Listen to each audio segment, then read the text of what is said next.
ইল্লাল্লাহু মুহাম্মাদুর রাসূলুল্লাহ। জীবনে বিশ্বাসের সাথে এই কালেমাটি উচ্চারণ করেছে, মুখ দিয়া বিশ্বাস করেছে, তার পাপের সব শাস্তি শেষ হয়ে যাওয়ার পর আল্লাহ পাক তাকে মুক্ত করবেন জাহান্নাম থেকে। কেউ এরকম জাহান্নামে থাকবে না যে একবার কালেমা বিশ্বাসের সাথে উচ্চারণ করেছিল। এই কথা কাফেরদের ব্যাপারে প্রযোজ্য নয়। সর্বশেষ যে ব্যক্তি জাহান্নাম থেকে মুক্তি লাভ করবে তাকে আল্লাহ পাক বলবেন, ফেরেশতাদেরকে বলবেন, ও আমার ফেরেশতারা, আমার এই বান্দাকে জান্নাত এবং জাহান্নামের মাঝখানে রেখে দাও। জান্নাত এবং জাহান্নামের মাঝখানে লোকটি যখন থাকার জায়গা পাবে সে জান্নাতের দিকে তাকায়া দেখবে আর কাঁদতে থাকবে। আল্লাহ পাক জিজ্ঞেস করবেন, বান্দারে, যুগের পর যুগ ধরে জাহান্নামে কেঁদেছো, আমি রব্বুল আলামিন জাহান্নাম মাফ করে দিয়া জান্নাত জাহান্নামের মাঝখানে রেখে দিয়েছি, আযাব থেকে তো বেঁচে গেছো, এখন কান্দো কেন? লোকটি বলবে, রব্বুল আলামিন কান্দি এই কারণে, জাহান্নাম থেকে মাফ করেছো, তোমার শুকরিয়া আদায় করি। জান্নাত তো আমার কপালে নাই, কিসমতে নাই, কিন্তু জান্নাত আমি এখান থেকে দেখতে পাচ্ছি, জান্নাতের সুঘ্রাণ আমার নাকে আসতেছে, কপালে নাই যাওয়ার। আমি কাঁদি এই জন্য, তুমি যদি মেহেরবানি করে আমাকে জান্নাতের দরজার কাছে একটু দাঁড় করায় দিতা, প্রাণ ভরে তোমার জান্নাতের দৃশ্যটা একটু দেখতাম। আল্লাহ পাক তার আরজি পূরণ করবেন, বলবেন যাও, ফেরেশতাদের বলবেন এর জান্নাতের দরজার কাছে দাঁড় করায় দাও। জান্নাতের দরজার কাছে দাঁড়িয়ে লোকটি আবার কান্না শুরু করবে। আল্লাহ পাক প্রশ্ন করবেন, এবার কান্দো কেন? লোকটি বলবে, রব্বুল আলামিন কান্দি এই কারণে, জান্নাতের এই দরজায় দাঁড়ায়া জান্নাতের অফুরন্ত নেয়ামত কিছুই ভালো করে দেখা যায় না, শুধু অল্প জায়গা দেখি। যদি তুমি আমারে দয়া করে জান্নাতের মাঝখানে দাঁড় করায় দিতা, চতুর্দিকে তাকায়া তাকায়া দেখা কলিজারে ঠান্ডা বানাইতাম। তবে আমি ওয়াদা করি, জান্নাতের কোন নাজ নেয়ামত, কোন ফল আমি খাবো না, ধরবো না, সইব না। একটুখানি মেহেরবানি করে মাঝখানে দাঁড় করাইয়া দাও, জান্নারে ঠান্ডা করি। আল্লাহ রব্বুল আলামিন ফেরেশতাদের বলবেন, আমার এই বান্দারে জান্নাতের মাঝখানে দাঁড় করাইয়া দে। আল্লাহর নবী বলেন, জান্নাতের মাঝখানে দাঁড়িয়ে লোকটি আগের চাইতে আরো জোরে চিৎকার মেরে কাঁদতে থাকবে। আল্লাহ পাক বলবেন, বান্দারে কি হলো তোর? দরজার কাছে আসতে চাইছিলে, আইনা দিলাম। আবার এবার মাঝখানে আসতে চাইছো, তাও এনে দিয়েছি, আবার কান্দো কেন? লোকটি বলবে, রব্বুল আলামিন এবার কান্দি এই জন্যে, তুমি যখন দয়া করে একটিবার জান্নাতের মাঝখানে এনে আমাকে দাঁড় করায় দিয়েছ, তুমি রহমান রহিম গফুরুর রহিম, এই জান্নাত থেকে আবার আর বাইর করে দিও না। আল্লাহ রাব্বুল আলামিন বলবেন, ও আমার বান্দারে, আমার এই জান্নাত তোর খুব পছন্দ হয়েছে নাকি? লোকটি বলবে, রব্বুল আলামিন কলিজা ঠান্ডা হয়ে গেছে, ভাবতেও পারি না এই জান্নাত এত সুন্দর। আল্লাহ পাক বলবেন, বান্দারে এরকম একটি নয়, দুইটা নয়, তোর জন্য আমি 10টা জান্নাত এরকম রিজার্ভ করে রাখছি। সুবহানাল্লাহ। আল্লাহ পাককে ভয় করে পৃথিবীর সমস্ত পাপ থেকে যারা নিজেকে রক্ষা করবে, আল্লাহ তাদের জন্য এই জান্নাত রেখে দিয়েছেন। সুবহানাল্লাহ। সেই জান্নাতের রিসিপশন আপনারা আন্দাজ করতে পারবেন না, রিসিপশন কারে কয়। কি এর প্রধানমন্ত্রী আর প্রেসিডেন্ট, 4-5টা পুলিশ আর আর্মি এসে একটা ফট করে সেলুট মারলো, বা শেষ হয়ে গেল, এরকম না। জান্নাতীদেরকে রিসিপশন দেওয়া হবে। জান্নাতীরা যখন আল্লাহর হুকুমে জান্নাতের দিকে যেতে লাগবে, আর যখন জান্নাতের কাছে চলে যাবে, আল্লাহ রাব্বুল আলামিন শোনায় দিচ্ছেন, হাত্তা ইযা জাউহা ফুতিহাত আবওয়াবুহা ওয়া ক্বালা লাহুম খাজানাতুহা সালামুন আলাইকুম তিবতুম ফাদখুলুহা খালিদিন। সুবহানাল্লাহ। জান্নাতীরা যখন জান্নাতে প্রবেশ করার দরজার মুখোমুখি হবে, দ্বার রক্ষীগণ তখন বলবে সালামুন আলাইকুম, আল্লাহর শান্তি তোমাদের উপরে বর্ষিত হোক। সুবহানাল্লাহ। দুনিয়ার টাটকা টাটকা সুখগুলি দুই পা দিয়ে ঠেলে দিয়েছো, টাটকা সুখগুলি গ্রহণ করো নাই, হারাম খাও নাই, আল্লাহর দ্বীন কায়েমের জন্য রক্ত দিয়েছো, জীবন দিয়েছো, কষ্ট করেছো, আল্লাহকে ভয় করেছো। আমাদের সালাম গ্রহণ করো, জান্নাতের মধ্যে ঢুকে যাও চিরকালের জন্য। সুবহানাল্লাহ। আর বাইরে হওয়া লাগবে না, চিরকাল এই জান্নাতের মধ্যে তোমরা বসবাস করতে পারবে, আল্লাহ রাব্বুল আলামিনের ফেরেশতারা বলে দিবেন। জান্নাতের মধ্যে আল্লাহ পাক হুরদের সঙ্গে জান্নাতীদের বিয়ের ব্যবস্থা করে দিবেন। কোরআনে কারিমে আল্লাহ পাক বলেন মুত্তাকিইনা আলা সুরুজিম মাসফুফাতিন ওয়া যাওয়াজনাহুম বিহুরিন ঈন। সামনাসামনি ভাবে সাজানো সারি সারি আসন সমূহের উপর তারা ঠেস লাগায় বসে থাকবে, আর আল্লাহ রাব্বুল আলামিন হুরদের সাথে জান্নাতীদের বিয়ের ব্যবস্থা করে দিবেন। যেসব হুরের সঙ্গে বিয়ে হবে তাদের আল্লাহ পাক বিবরণ দিচ্ছেন কি রকম হবে তারা। লাম ইয়াতমিসহুন্না ইনসুন ওয়ালা জান, এর পূর্বে জিন এবং ইনসান এদেরকে কেউ স্পর্শ করে নাই। কি রকম তারা? কাআন্নাহুন্নাল ইয়াকুতু ওয়াল মারজান, যেমন ঝিনুকের ভিতরে মণিমুক্তা থাকে এইভাবে আল্লাহ পাক তাদেরকে পবিত্র করে রেখে দিয়েছেন। আমার প্রিয় ভাইরা, আল্লাহ রাব্বুল আলামিন কোরআনে কারীমের ভিতরে বলেছেন ফাবিআইয়ি আলা'i রাব্বিকুমা তুকাদ্দিবান। জান্নাত দান করে আল্লাহ পাক এবার জান্নাতীদেরকে সম্বোধন করে বলবেন ইয়া ইবাদি লা খাউফুন আলাইকুমুল ইয়াওমা ওয়ালা আনতুম তাহজানুন।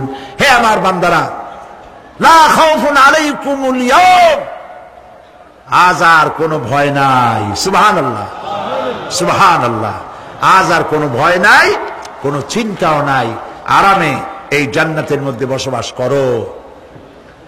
এরপরে আল্লাহ পাক জিজ্ঞেস করবেন ও আমার জান্নাতীরা, আমি যেসব ওয়াদা করছিলাম আমার ওয়াদা মোতাবেক সমস্ত নিয়ামত পেয়েছো? তারা বলবে হ্যাঁ পেয়েছি, সব নিয়ামত আপনার ওয়াদা মোতাবেক সব পেয়েছি। আল্লাহ রাব্বুল আলামিন বলবেন সব পাও নাই, ওয়ালাদাইনা মাজিদ, আমার কাছে আরো বেশি আছে। সুবহানাল্লাহ, আমার কাছে আরো বেশি আছে। জান্নাতীরা বুঝবে না সে আরো বেশিটা কি, এর থেকে আর বেশি কি।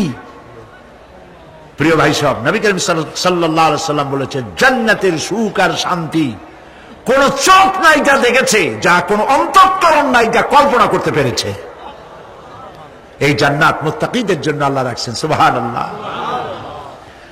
জান্নাতীরা ভাবতেও পারবে না সেই নিয়ামতগুলি কি। প্রিয় ভাই সব, সেই মুহূর্তে আল্লাহর নবী মুহাম্মদুর রাসূলুল্লাহ সাল্লাল্লাহু আলাইহি ওয়াসাল্লাম বলবেন রব্বুল আলামিন, আমার উম্মতেরা জান্নাতীরা বুঝতে পারে নাই আপনার কাছে কি নিয়ামত আরো বেশি আছে। আমার এই উম্মতেরা জান্নাতীরা আপনার ওয়াদা মোতাবেক সব পেয়েছে, কিন্তু একটি জিনিস এখনো তাদের কিসমতে হয় নাই। সে জিনিসটা হলো যারা তার রবকে না দেখে শুধু কোরআন আর হাদিসের কথা শুনে আরবের ঘুম হারাম করে তাহাজ্জুদের নামাজ আদায় করেছিল, চোখের পানি ফেলেছিল, যারা জান্নাত দেখে নাই, জাহান্নাম দেখে নাই, আপনাকে ভয় করে যারা জীবন পরিচালনা করেছিল, যারা আপনাকে দেখে নাই, না দেখে শুধু কোরআন হাদিস বিশ্বাস করে যারা অকাতরে নিজেদের জীবন বিলায় দিয়েছিল, এই জান্নাতীরা এখন পর্যন্ত তার রবকে দেখতে পারে নাই। আল্লাহ রাব্বুল আলামিন তার সামনে থেকে 70,000 পর্দা সরে যাবে। আল্লাহ পাক বান্দাদের আরজি পুরা করার জন্য জান্নাতীদের সামনে তিনি জালোয়া ফরজ হবে। কোরআন শরীফের ভিতরে আল্লাহ পাক বলেন, জান্নাতীরা তারা আল্লাহর দিকে, জান্নাতীরা তার রবের দিকে তাকিয়ে থাকবে, আর রব তার বান্দাদের দিকে তাকায়া থাকবে। প্রাণ ভরে জান্নাতীরা রবকে দেখবে, সুবহানাল্লাহ, আল্লাহ পাককে দেখবে।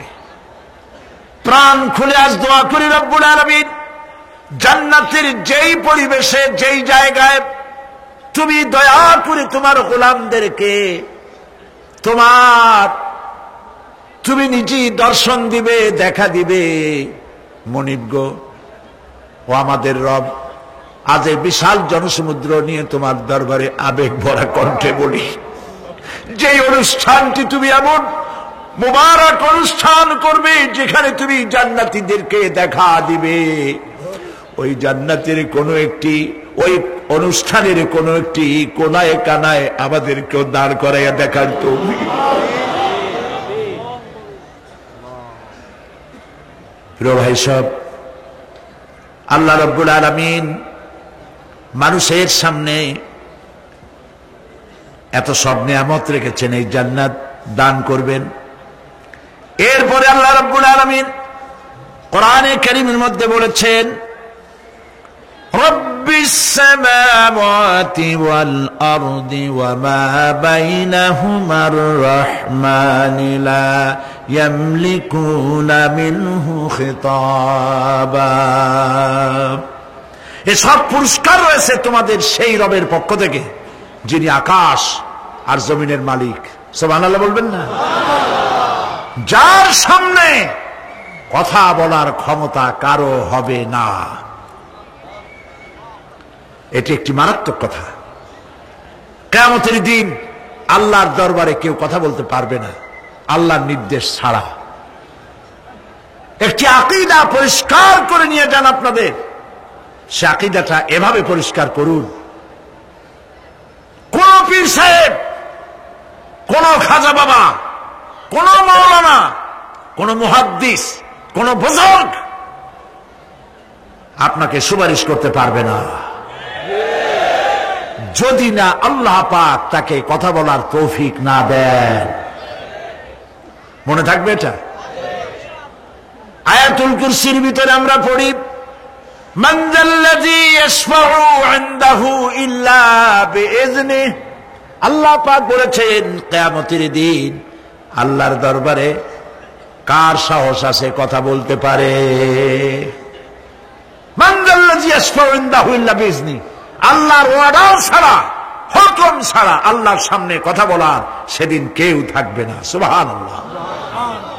কেউ কথা বলতে পারবে না। সুপারিশ করতে হবে আল্লাহ যারে বলেন তুমি করো, অমুকের জন্য করো, সেই ব্যক্তি শুধু তার জন্যই করতে পারবে, আর কেউ কথা বলতে পারবে না। সেই কঠিন হাসরের ময়দান, যেদিন শুধুমাত্র আল্লাহ পাক কথা বলবেন, আর যারে বলতে বলবেন সেই কেবলমাত্র বলতে পারবে। সুপারিশ এটি আল্লাহ পাক কিয়ামতে পারমিশন দিলে বলা যাবে। হযরত ইব্রাহিম আলাইহিস সালাম কিয়ামতের দিন তার নিজের পিতা সম্পর্কে সুপারিশ করবেন, রব্বুল আলামিন আমার আব্বার জন্য সুপারিশ করতেছি, মেহেরবানি করে জাহান্নাম থেকে তারে আপনি রক্ষা করুন। আল্লাহ রাব্বুল আলামিন বলবেন, ইব্রাহিম তোমার সুপারিশ মঞ্জুর হবে না। প্রিয় ভাই সব, একটু মাথা খাটান, চিন্তা করেন। উলুল আযম পয়গম্বর, জাতির পিতা। কে জাতির পিতা? চিল্লায় বলুন, কলিজা সাফ করে ফেলুন। মুসলমানদের জাতির পিতা হাফিজ আবি কেউ হতে পারে না।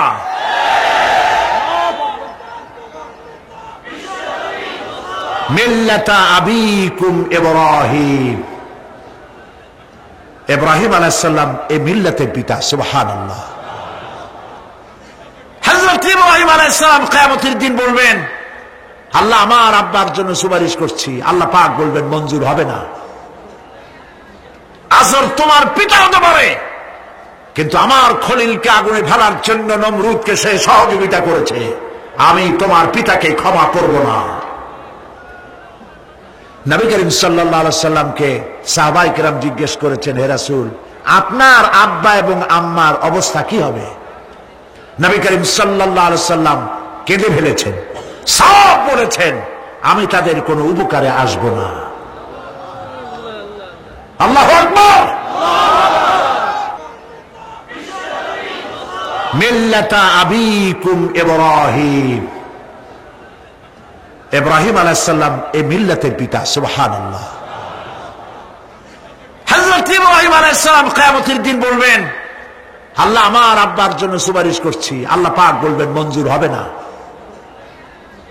আজর তোমার পিতা হতে পারে, কিন্তু আমার খলিলকে আগুনে ফেলার জন্য নমরুদকে সে সহযোগিতা করেছে, আমি তোমার পিতাকে ক্ষমা করব না। নবী করিম সাল্লাল্লাহু আলাইহি সাল্লামকে সাহাবায়ে কেরাম জিজ্ঞেস করেছেন, হে রাসূল, আপনার আব্বা এবং আম্মার অবস্থা কি হবে? নবী করিম সাল্লাল্লাহু আলাইহি সাল্লাম কেঁদে ফেলেছেন, সব বলেছেন, আমি তাদের কোনো উপকারে আসব না। আল্লাহু আকবার। আপনি মনে করছেন নাকি যে ইয়া নবী সালাম আলাইকা বলি অমনি নবী সুপারিশ পাবেন? এত সহজ। কতগুলা রসগোল্লা খাইলেন আর বড় একটা মিছিল করলেন আর অমনি চলে যাবেন? পৃথিবীর সব মানুষ, সাহাবায়ে কেরাম বাদ দেন, পৃথিবীর সমস্ত মানুষ একত্রিত হয়ে আবু তালেব রাসূলুল্লাহকে যে ভালোবেসেছেন, ওর 1000 ভাগের 1 ভাগও সারা দুনিয়ার মানুষ রাসূলুল্লাহকেই ভালোবাসতে পারবে? পারবে? নিজের ছেলে আলীকে, আলী রাদিয়াল্লাহু তাআলা আনহুকে আলাদা বিছানায় শোয়াইয়া, ছোট্ট মানুষ হযরত আলী আলাদা জায়গায় রাখিয়া মুহাম্মদুর রাসূলুল্লাহ সাল্লাল্লাহু আলাইহি সাল্লাম এতিম মানুষ, তারে কলিজার সাথে বুকের মধ্যে আশ্রয় করে দিয়ে আগলে রেখেছেন বুক ভরে। সেই আবু তালেব মৃত্যুর সময় নবী করিম সাল্লাল্লাহু আলাইহি সাল্লাম বলেছিলেন, চাচা একটি বার আমার কানে তাওহীদের কালেমা শোনায় দেন। আবু তালেব, তার কিসমতে ছিল না কালেমা। মরে যাওয়ার পর একজন সাহাবী বলেছিলেন, ইয়া রাসূলুল্লাহ, মৃত্যুর সময় আবু তালেবের মুখ আমি নড়তে দেখেছি, তিনি কালেমা পড়েছেন সম্ভবত। রাসূলুল্লাহ সাফ বলেছেন, আমি শুনি নাই। এত ভালোবাসার পরেও হাদিস শরীফে এসেছে আবু তালেব জাহান্নামে যাবে। কোথায় যাবে? জাহান্নামে। সবচাইতে কম আযাব হবে কার? আবু তালেবের। কম আযাবটা কি? হাদিস শরীফে এসেছে কম আযাব হলো জাহান্নামের আগুন দিয়ে এক জোড়া জুতা তৈরি করে আবু তালেবের পায়ে পরিয়ে দেওয়া হবে। সেই জাহান্নামের আগুনের তৈরি করা জুতার তাপে আবু তালেবের মাথার ঘিলুগুলো টকবক করে বউ পড়তে লাগবে। এত ভালোবেসে যদি কিয়ামতে উপায় না হয়, আপনি ইয়া নবী সালাম আলাইকা, ইয়া রাসূল সালাম আলাইকা, আর কতগুলো জিলাপি খাইলেন, বড় একটা মিছিল করলেন।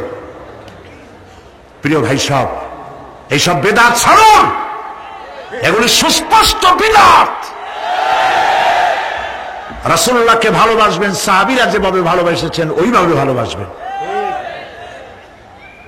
সুন্নতের অনুসরণ কিভাবে করবেন? সুন্নতের অনুসরণ করবেন কিভাবে? নবী করিম সাল্লাল্লাহু আলাইহি ওয়াসাল্লামকে ভালোবাসবেন কিভাবে? হযরত আব্দুল্লাহ ইবনে মাসউদ রাদিয়াল্লাহু তাআলা আনহু তিনি সাফ বলেছেন, মান কানা মুস্তান্নান ফালিয়াস্তান্না বিমান কাদ মাত। কেউ যদি সুন্নতের পূর্ণাঙ্গ অনুসরণ করতে চায়, সেজন্য যারা মরে গেছে তাদের অনুসরণ করে। ফাইনাল হাইয়া লা তু'মানু আলাইহিল ফিতনা।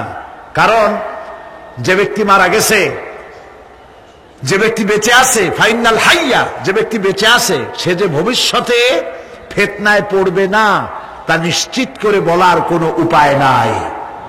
এই জন্য সুন্নতের অনুসরণ করার জন্য মাপকাঠি কোনো পীর নয়, আলেম নয়, মুহাদ্দিস নয়, মুফাসসির নয়।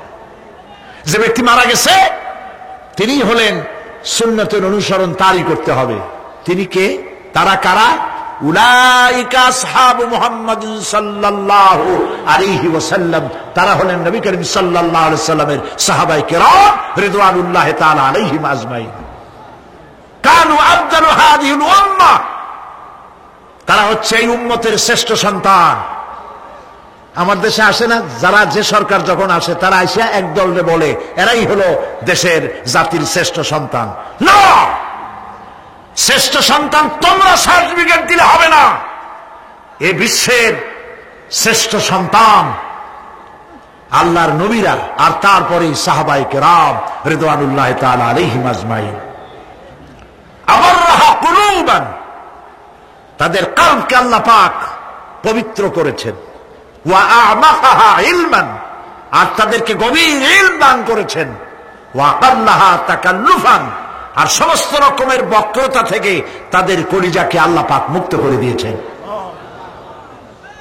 ইখতারাহুমুল্লাহু লিসুহবাতি নবিয়্যিহি ওয়া লিইকামাতি দীনিহি, আল্লাহ পাক এই সব লোকদের, কাদের?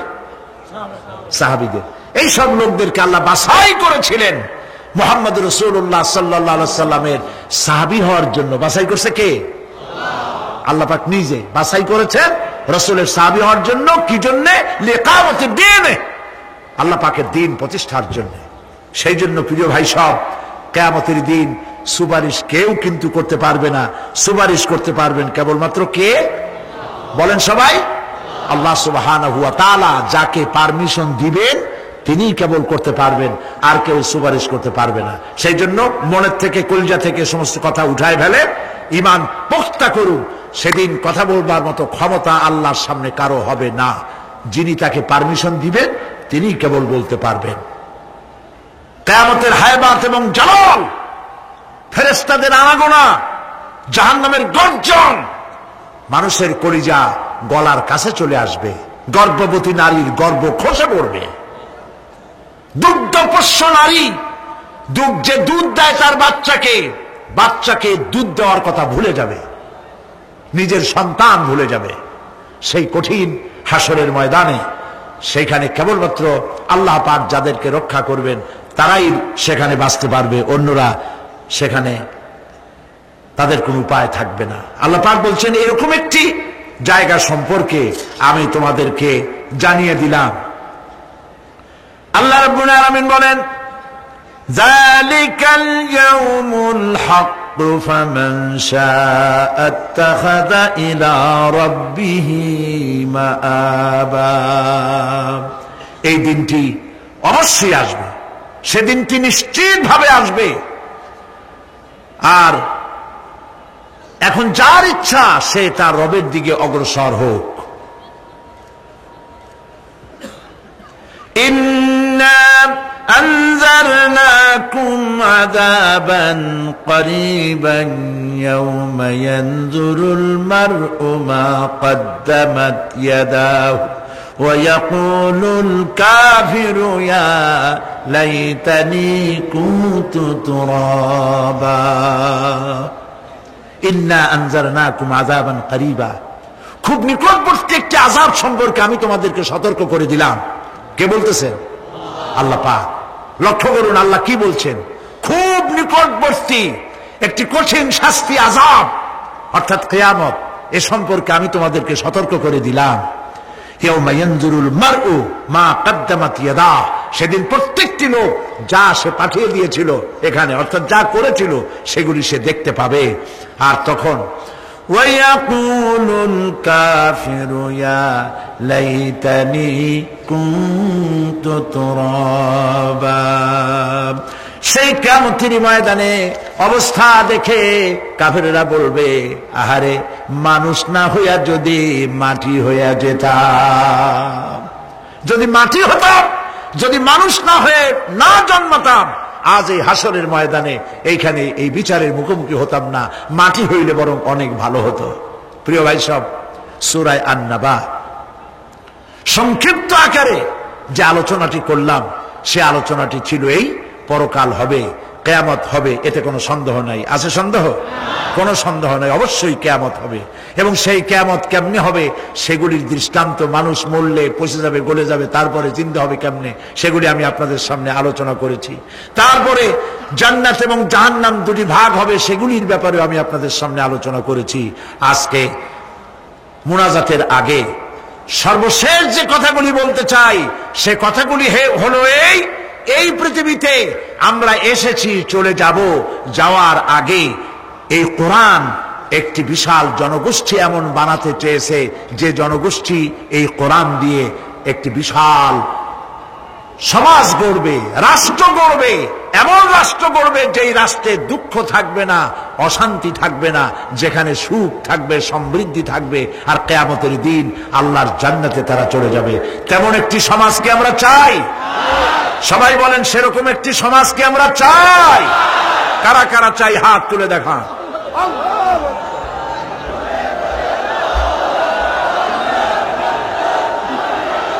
প্রিয় ভাই সব, আমি হাত তুলতে বলেছি, দাঁড়াইতে বলি নাই। মেহেরবানি করে বসেন। আজকে আখেরি মুনাজাতের দিন, আলহামদুলিল্লাহ বলে। কয়েক লক্ষ মানুষ মুনাজাতের জন্য অপেক্ষা করছে, আলহামদুলিল্লাহ বলে। দাঁড়ানোর অর্থ আমি বুঝি, অনেক সময় বসছেন, ফাঁকে একটু মাজা সোজা করে নিলেন। বসেন বসেন, আর একটু জোরে সরে জিকির করেন, লা ইলাহা ইল্লাল্লাহ, লা ইলাহা ইল্লাল্লাহ। আরো জোরে, লা ইলাহা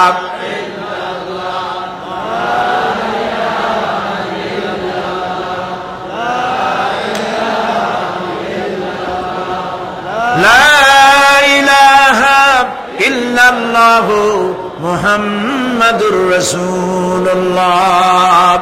বসা মানুষেরা দাঁড়ানো ভাইদেরকে বসতে সাহায্য করুন। কেমনে করবেন বুঝে নেন। প্রিয় ভাই সব, কিয়ামতের দিন আমরা যেতে চাই জান্নাতে। কোথায় যেতে চাই বলেন? জোরে বলেন। এই জান্নাতে যাওয়ার জন্য দুইটা কাজ করতে হবে। কয়টা কাজ? আল্লাহ রাব্বুল আলামিন বলেন, ফামান কানা ইয়ারজু লিকাআ রাব্বিহি ফালইয়ামাল আমালান সালিহান ওয়া লা ইউশরিক বিইবাদাতি রাব্বিহি আহাদা। আল্লাহ পাক বলেন, যে বাজারা আমার সঙ্গে দেখা করতে চায় কিয়ামতে, দুইটা কাজ করা লাগবে। বলেন কয়টা কাজ? একটা হলো নেক আমল। কি আমল বলেন? নেক আমল। নেক আমল কারে বলে? নেক আমল করতে হলে আবার দুইটা শর্ত লাগে। এক নম্বরে কাজটা করতে হবে আল্লাহরে খুশি করার জন্যে। কারে খুশি করার জন্য? একটা মাদ্রাসা বানাইছি যাতে লোকেরা বলে যে বড় একটা মাদ্রাসা বানাইছে, এই জন্য মাদ্রাসা বানাবেন, মসজিদ বানাবেন, হসপিটাল বানাবেন, যা কিছু করেন নিয়ত হবে আল্লাহকে খুশি করা। নিয়ত হবে কারে খুশি করা? আল্লাহ পাককে খুশি করা। এই হলো নেক আমলের প্রথম শর্ত। কাজ হবে আল্লাহকে খুশি করার জন্য।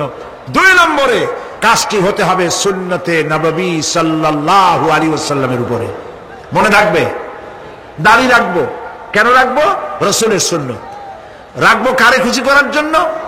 আল্লাহকে খুশি করার জন্য। রাখবো কার মতো?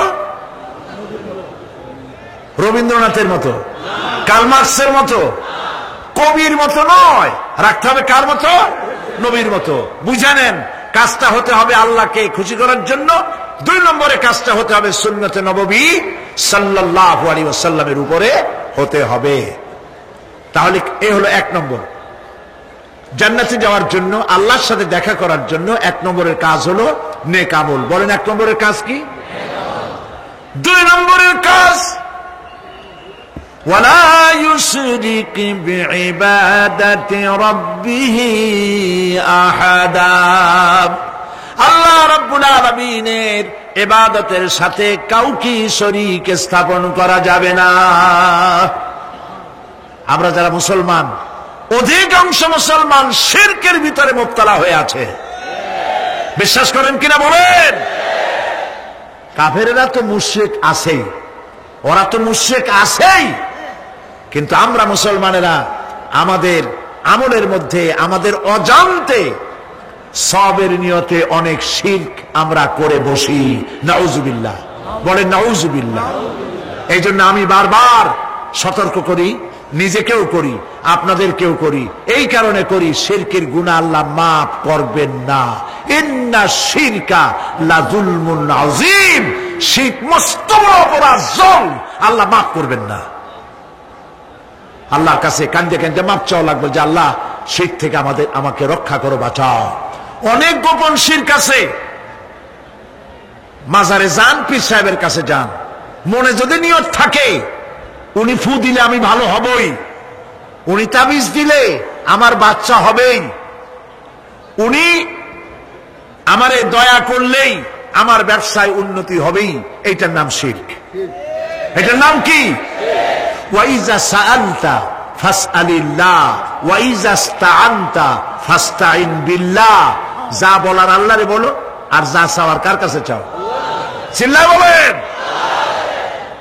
কলিজা থেকে পরিষ্কার করে যান আজকের মাহফিলে, এই কলিজায় কারো প্রতি কোনো ভয় রাখবো না আল্লাহ ছাড়া।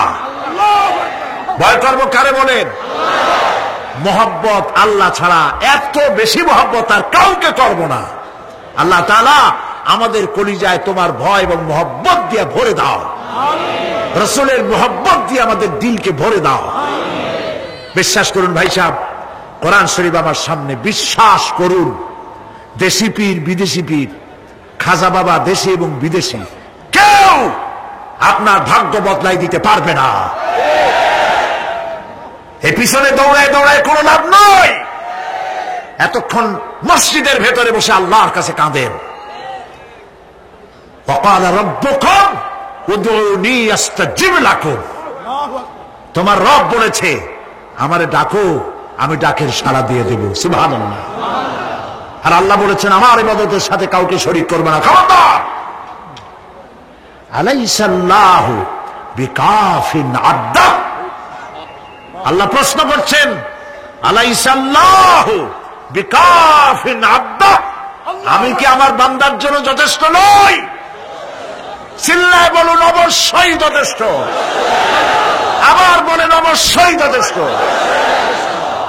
কলিজা সাফ করে ফেলেন। সম্রাট শাহজাহান, দিল্লির সম্রাট, হাবিজাবি সম্রাট না, দিল্লির সম্রাট। এখন কোথায়? কবরের মধ্যে।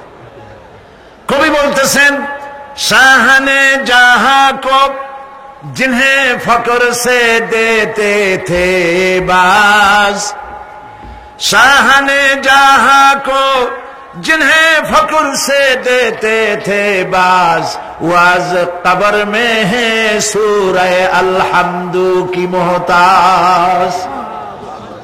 সারা ভারতবর্ষ যারা ট্যাক্স দিয়ে নিজেকে সৌভাগ্যবান বলে মনে করত, সে আজ কবরের মধ্যে ভিক্ষুকের মতো সূরা আলহামদুর মতো একটি সূরার মুহতাজ হয়ে ভিক্ষুকের মতো শুয়ে আছে।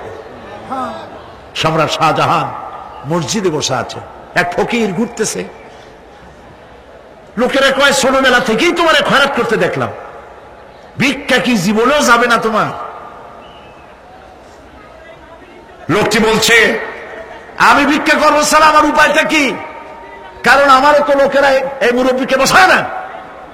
এই লোকটি আমি ভিক্ষা করা ছাড়া করবো কি? লোকেরা তো আমার 60 টাকা 50 টাকা 100 টাকা দেয় না, 4 আনা 5 আনা 1 টাকা এই আমার দেয়, এ দিয়ে আমি বড় লোক হবো কেমন? লোকটি বলছে, আচ্ছা দেখো, তুমি তো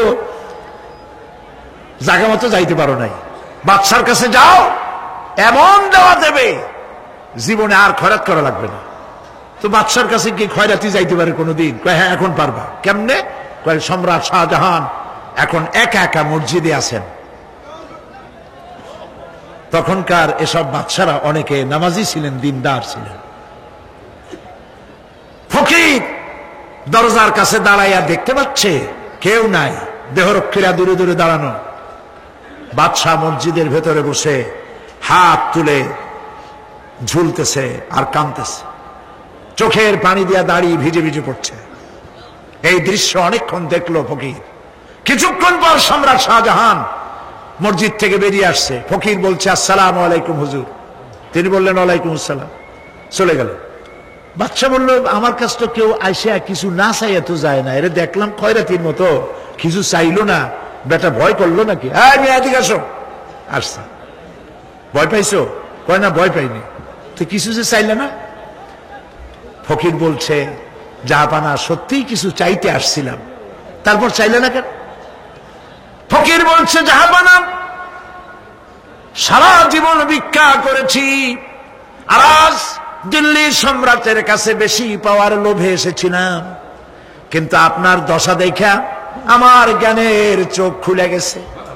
আমি লক্ষ্য করে দেখলাম, আমি সম্রাটের কাছে চাইতে এসেছি, হাত তুলি নাই, বিনয় প্রকাশ করি নাই, চোখের পানি ফেলি নাই, কিন্তু লক্ষ্য করে দেখলাম দিল্লির সম্রাট আমার চাইতেও বড় ভিক্ষুকের মতো।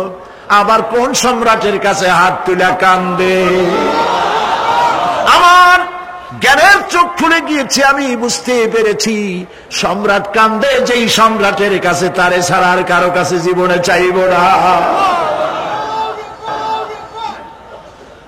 এই কথাই সূরা ফাতিহায় প্রত্যেক দিন পড়ি, বুঝি না কি পড়ি।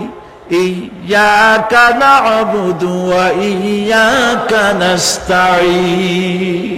আয় আল্লাহ, একমাত্র তোমার গোলামি করি আর তোমার কাছে সাহায্য চাই, তুমি ছাড়া কারো কাছে সাহায্য চাই না। কলিজা সাফ করুন। কোন মরা পীর, কোন জিন্দা পীর আপনার মনের আশা পুরা করতে পারবে না, পারবে না, পারবে না।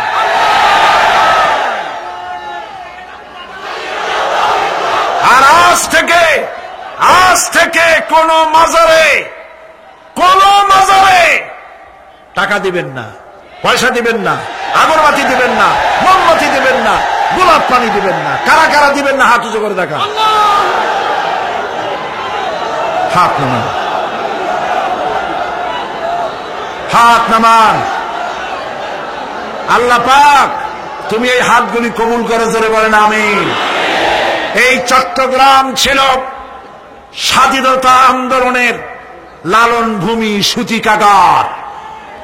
এই চট্টগ্রামের বুকের উপরে দাঁড়িয়ে শহীদ প্রেসিডেন্ট জিয়াউর রহমান স্বাধীনতার ঘোষণা দিয়েছিলেন। সেই চট্টগ্রাম স্বাধীনতার গৌরবে ধন্য। সেই চট্টগ্রামকে আল্লাহ পাক ইসলামের চট্টগ্রাম, শিরক এবং বিদআত মুক্ত চট্টগ্রাম আল্লাহ বানায় দিন। আমি অত্যন্ত আনন্দিত, খুশি বর্তমান সরকার চট্টগ্রামকে বাণিজ্যিক রাজধানী ঘোষণা করায় সরকারকে ধন্যবাদ জানাই। আমি ধন্যবাদ জানাই চট্টগ্রাম আন্তর্জাতিক বিমানবন্দর।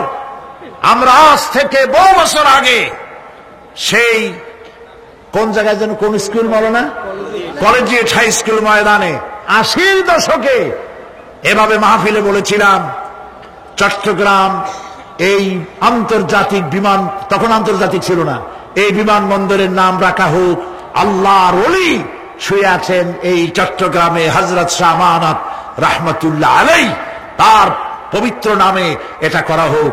কোন সরকার করে নাই, কোন সরকার করে নাই। সেই দীর্ঘদিনের দাবির ফলশ্রুতিতে চট্টগ্রামকে 4 দলীয় ঐক্যজোটের সরকার চট্টগ্রামের মুসলমানদের কলিজার দাবি পূরণ করে শাহ আমানত ইন্টারন্যাশনাল এয়ারপোর্ট নাম ধারণ করে সেখানে পতাকা উঠতেছে বাংলাদেশের। মসজিদও তৈরি হয়ে গেছে। দুনিয়ার কোন আন্তর্জাতিক বিমানবন্দরের গায়ের সাথে মিশানো এমন মসজিদ আমি দেখছি কিনা আমার মনে পড়ে না। চট্টগ্রামের সৌভাগ্য, আলহামদুলিল্লাহ। আমার কলিজা চায় আমি আপনাদের সাথে জড়ায় গেছি, ভালোবাসা দিয়া, মহব্বত দিয়ে, কোরআনের কারণে, আর কোনো কারণ নাই, কোনো স্বার্থ নাই। আমি কোনোদিন চট্টগ্রাম থেকে এমপি নির্বাচন করতে আসব না। আপনাদের সাথে আমাদের এই মহব্বতের সূত্র শুধুমাত্র আল্লাহ, শুধুমাত্র রাসূল, শুধুমাত্র আল্লাহ রাব্বুল আলামিনের এই কোরআন শরীফ, আর কিচ্ছু না।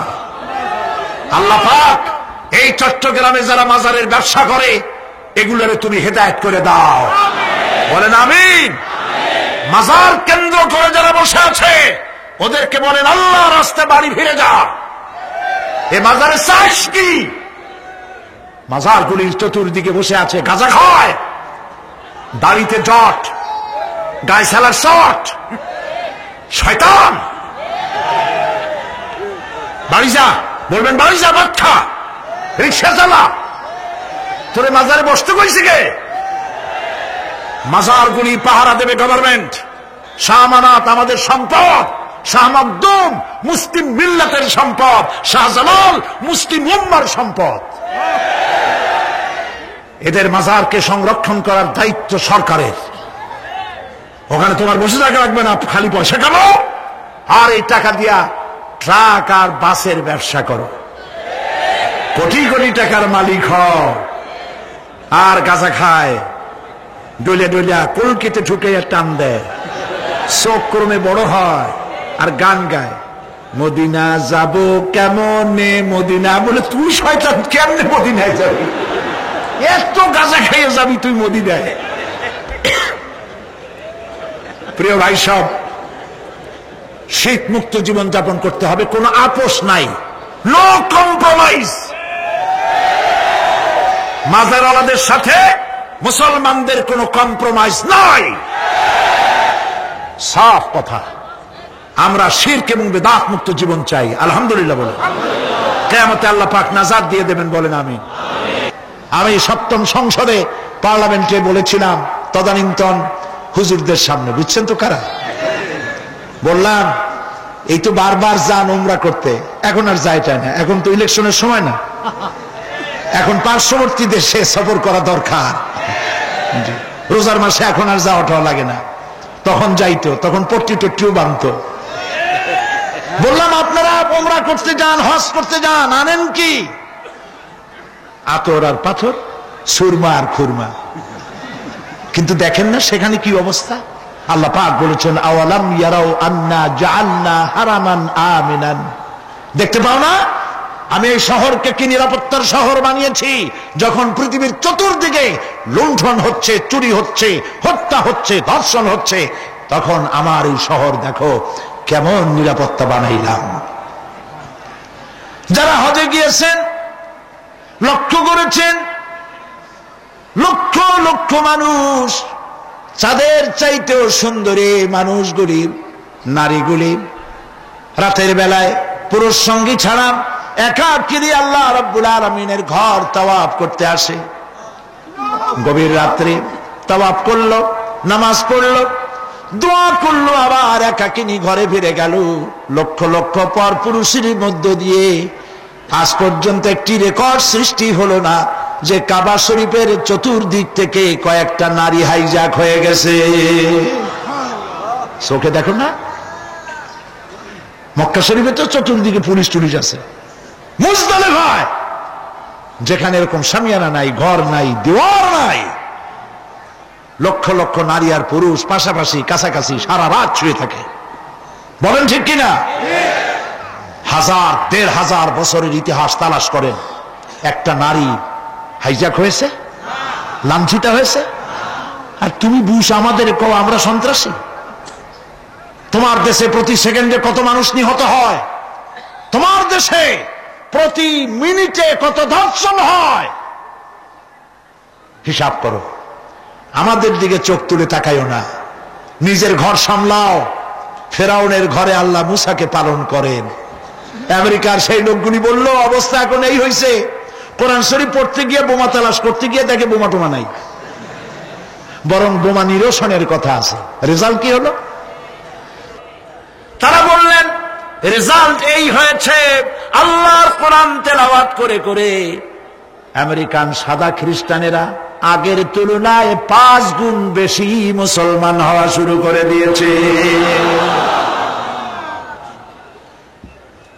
तौहीद की अमानत सीनों में है हमारी, तौहीद की अमानत सीनों में है हमारी, आसान ही मिटाना नामो निशान हमारा। একাত্মবাদের আমানত আমাদের কলিজা আছে। আলহামদুলিল্লাহ বলেন। আমাদের নাম নিশানা মিটাইতে পারবা না, তোমার বোমা অস্ত্র যা আছে সব নিয়ে আসো। আল্লাহ আমাদের সাহায্য করবেন ইনশাআল্লাহ। ইন তানসুরুল্লাহ ইয়ানসুরকুম, হে মুসলমানেরা আল্লাহকে সাহায্য করো, আল্লাহ তোমাদের সাহায্য করবেন। আল্লাহর সাহায্য কেমনে করবেন? আল্লাহ দ্বীন কায়েমের জন্য জীবন দিতে প্রস্তুত হয়ে যাও, আল্লাহ পাক সাহায্য করবেন। রব্বুল আলামিন পরিষ্কার করে বলেছেন, ওয়া কানা হাক্কান আলাইনা নাসরুল মুমিনিন, মুমিনদেরকে সাহায্য করা আমি আল্লাহর জন্য ওয়াজিব। সুবহানাল্লাহ বলেন। আল্লাহর জন্য মুমিনদেরকে সাহায্য করা কি? ওয়াজিব। সুতরাং ভয় পাবেন না, ঐক্যবদ্ধ হন, ঐক্যবদ্ধ হন, তাকওয়া সৃষ্টি করুন, আল্লাহর মেহেরবানি আসবে। নামাজ পড়ুন, আল্লাহরে সেজদা দিবেন। কারে সেজদা দিবেন? আজকে কি ভাই কোরআন শরীফের মাহফিলের শেষ দিন, তাফসীরের মাহফিল শেষ দিন, মুনাজাতের দিন, লক্ষ লক্ষ মানুষ মুনাজাতের অপেক্ষায় বসে আছে। প্রিয় ভাই সব, এই সুন্দর মুহূর্তে আমরা কি ওয়াদা করতে পারি জীবনে আর নামাজ ছাড়বো না? আমরা কি ওয়াদা করতে পারি জীবনে আর মিথ্যা কথা বলবো না? মুসলমানদের কপাল পুড়লো কেন? কারণ দুনিয়া আমরা সব থেকে বেশি মিথ্যা কথা বলি। বলেন ঠিক কিনা? আমরা সব থেকে বেশি ওজনে কম দেই, আমরা খাদ্যে ভেজাল দেই, আমরা মানুষের শেকায়েত করি, আমরা পরনিন্দা করি, আমরা জমিনের আইল ঠেলি, আমরা নারীর মর্যাদা দেই না। এই সব কারণে আল্লাহ নারাজ হয়ে গেছেন। আমরা কি ওয়াদা করতে পারবো এই অপকর্মগুলি জীবনে আর করব না? পারবো? দুই হাত উঁচু করেন, বলেন ইয়া আল্লাহ, তোমার পবিত্র নামে শপথ করি, কসম করি, যতদিন পর্যন্ত মালাকুল মউত আমার মাথার কাছে না আসতেছে ততদিন পর্যন্ত ফরজ নামাজ, ফরজ রোজা ছেড়ে দেব না, মিথ্যা বলবো না, ওয়াদা খেলাপ করব না, অহংকার করব না, পরনিন্দা করব না, জমিনের আইল ঠেলবো না, স্ত্রী এবং অধীনস্থ মহিলাদেরকে বেপরদা করব না। বলেন, সুদ খাবো না, ঘুষ খাবো না। আয় আল্লাহ, চিৎকার দিয়া বলেন, আয় আল্লাহ, আমাদের আজকের এই মুকাম্মাল তওবা, এই ওয়াদা আমাকে পূরণ করার তৌফিক দাও। আমিন, আমিন, আমিন ইয়া রাব্বাল আলামিন। হাত নামান। প্রিয় ভাই সব, এরপরে আপনাদের আমি মুনাজাতের দিকে আগাচ্ছি, কষ্ট আর দিব না। আমাদের দেশে সন্ত্রাসের কারণে দেশ জাহান্নামের দিকে চলে গেছিল, ঠিক না? আলহামদুলিল্লাহ, সেনাবাহিনী যৌথ অভিযানের কারণে সন্ত্রাস কমে গেছে। আলহামদুলিল্লাহ বলেন, মোহব্বতের সাথে বলেন আলহামদুলিল্লাহ।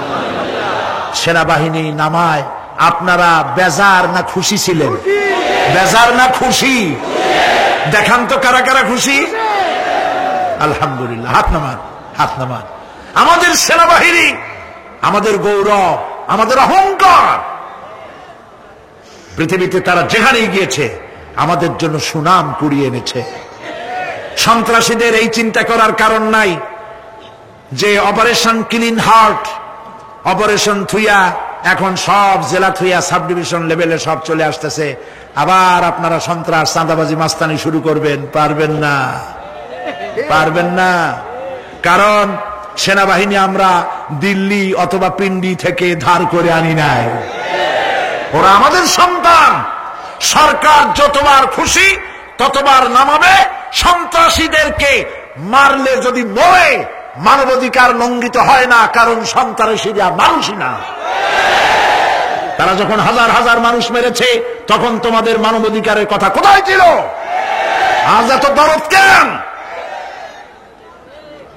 বাংলাদেশ গত ঈদের মাঠে, ঈদের রাতে, ঈদের আগের রাত্রে আমরা মক্কা শরীফে ছিলাম, শুনেছি বাংলাদেশে বড় বড় শহরগুলিতে রাত 2:30, 3টা পর্যন্ত মা বোনেরা ঈদের কেনাকাটা করেছে।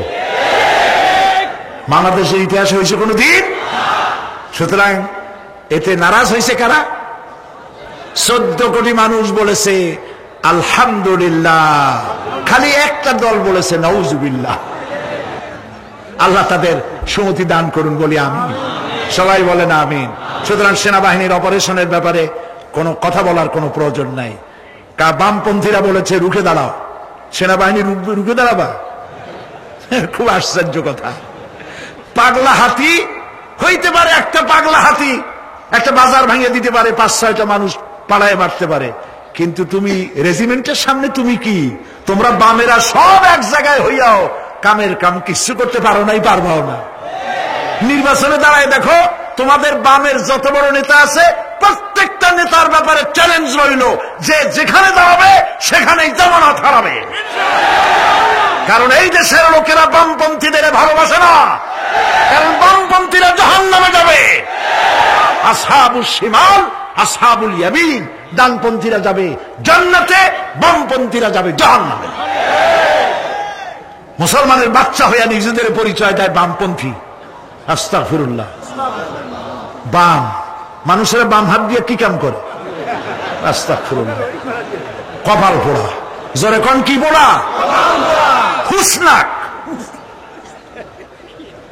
আল্লাহ হেদায়েত করুন, জোরে বলেন আমিন, জোরে বলেন আমিন।